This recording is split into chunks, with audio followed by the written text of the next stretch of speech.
Okay, today we're going to work on kennel training.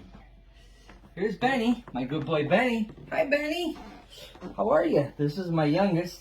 He's just a little over a year and a half. Now, when we started him on kennel training, what we would do is we'd show him the kennel. We'd take him in the kennel. Hey boy, go ahead and get in the kennel. We close up the kennel just for a little bit, just letting him get used to the kennel and so forth. I generally don't recommend putting a pad in the kennel right away because, especially when they're younger, they like to chew. And if you're going to leave them, and I don't really recommend leaving them alone for too long, especially if you do put a pad in there, because they could chew it and choke on it.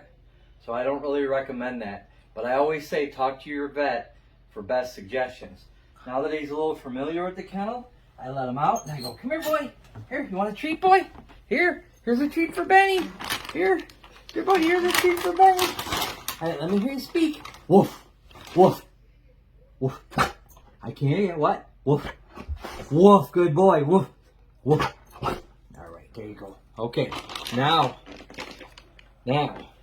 after he's gotten used to it, more familiar to it, then we'll take him, say, okay boy, come on, let's go back in your kennel. Come on baby, back in your kennel.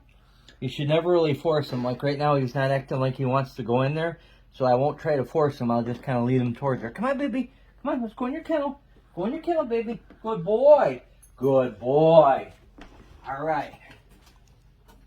And then normally what we would do is we would go ahead and close this up for a little while.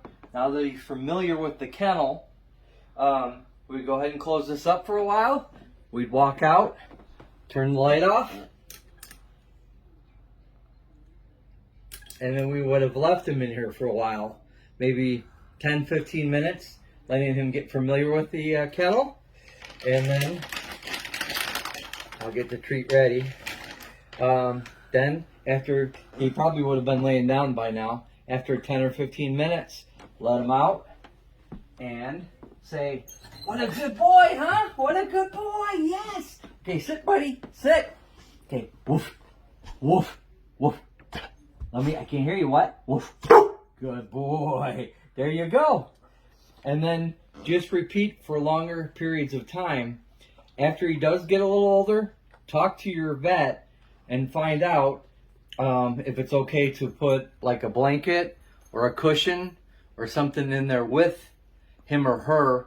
And, you just want to avoid choking hazards. I also don't recommend putting food or water in there with them unless it's okay with your vet, because that could also provide a choking hazard.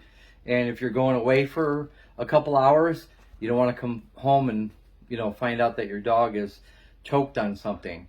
Kennel training is excellent, and once they learn how to go into the kennel and spend time in the kennel, sometimes you may be looking around for them and you'll find them actually in their kennel. So once they get familiar with the kennel and love the kennel, that's kind of like their safe place. So, but like I said, always talk things over with your vet. Make sure that the dog is very familiar with the kennel. And after a nice training period, you'll be able to train your dog to get into a kennel.